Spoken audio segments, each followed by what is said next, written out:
Sekilas tentang Wahabi dan pendirinya. Penanaman Wahabiyah sejak semula dinisbatkan kepada Muhammad ibn Abdul Wahhab.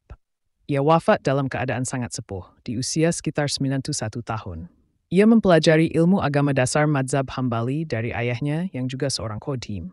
Muhammad ibn Abdul Wahhab dikenal gemar membaca berita dan kisah orang-orang yang mengaku sebagai nabi seperti Musailamah al-Kadzab, Sajah at-Taklabiyah al-Aswad al-Unsi, dan Tulaiha al-Asadi. Namun, pengetahuan agamanya dianggap kurang memadai, karena ia hanya belajar ilmu agama kepada segelintir guru, termasuk ayahnya sendiri, dalam waktu yang sangat minim dan terputus-putus. Kenyataan ini diketahui oleh beberapa ulama di antaranya, Dr. Muhammad Al-Masari dalam bukunya yang berjudul Al-Kawasif Al-Jaliyah fi Kufri Ad-Daulah As-Sudiyah, ketika ia menyinggung kondisi awal berdirinya Arab Saudi. Pada buku tersebut menjelaskan bahwa sebelum bersekongkolan dengan keluarga As-Saud dan Inggris untuk memberontak kepada kekhalifahan Turki Utsmani, Muhammad ibn Abdul Wahhab hanyalah seorang ustadz kampung yang tidak menonjol, biasa-biasa saja, dan bahkan tidak diperhitungkan.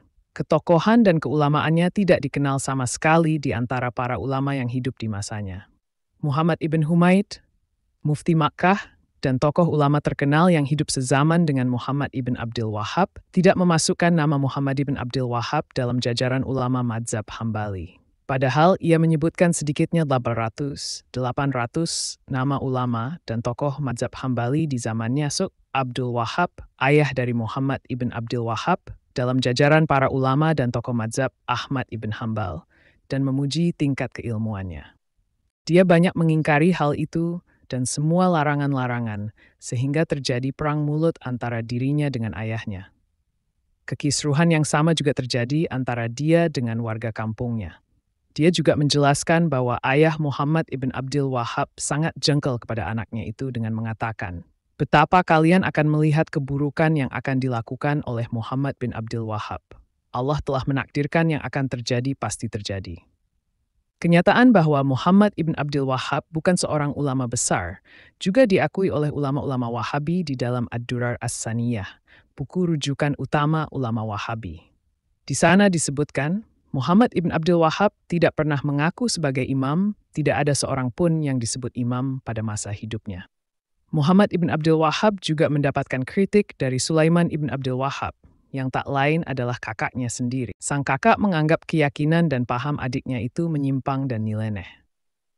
Kritik Sulaiman ibn Abdul Wahhab yang sangat pedas terhadap sang adik dituangkan dalam dua bukunya, Asy-Syawaiq al-Ilahoyah fi al-Wahabiyah dan Fashl al-Khitab fi ar-Rad ala Muhammad ibn Abdul Wahhab.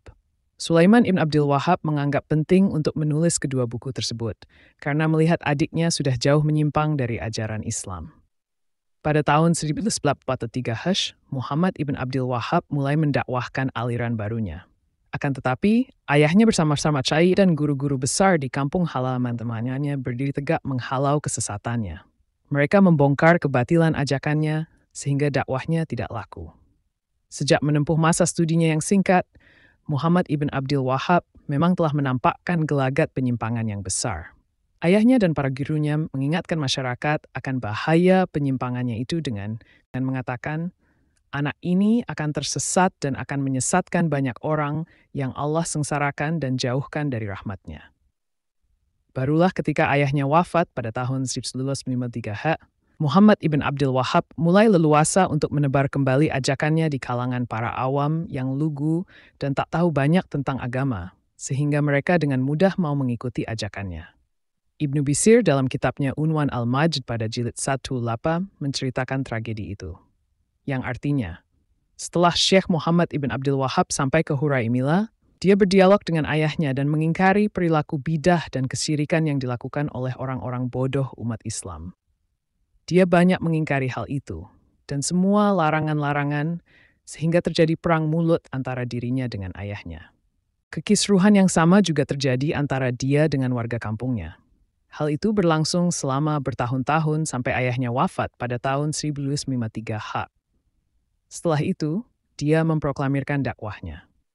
Atas tragedi tersebut, para ulama mengecap Muhammad ibn Abdul Wahhab sebagai anak durhaka. Terlebih lagi ayah kandungnya yang seorang kadhi, pakar ilmu fikih mazhab Hambali, dan sangat paham tentang ajaran Islam, juga seluk-beluk masyarakatnya, telah membantah keyakinan sesat anaknya yang telah mencap umat Islam sebagai pelaku bid'ah dan syirik. Dakwah Muhammad ibn Abdul Wahhab yang dianggap menyimpang membangkitkan di Huraimila untuk melawan. Dalam satu peristiwa, Muhammad ibn Abdul Wahhab nyaris terbunuh. Kemudian ia melarikan diri ke kota Uyainah. Di sana ia merapat kepada emir, penguasa, wali kota tersebut, dan menikahi gadis dari salah seorang kerabat emir itu.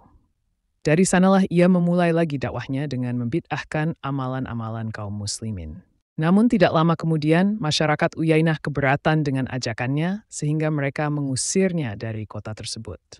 Lalu ia pergi meninggalkan Uyainah menuju Dir'iyah di sebelah timur kota Najd, sebuah daerah yang dahulu didiami oleh Musailamah al-Kadzab yang mengaku-ngaku sebagai nabi di masa Khalifah Abu Bakar.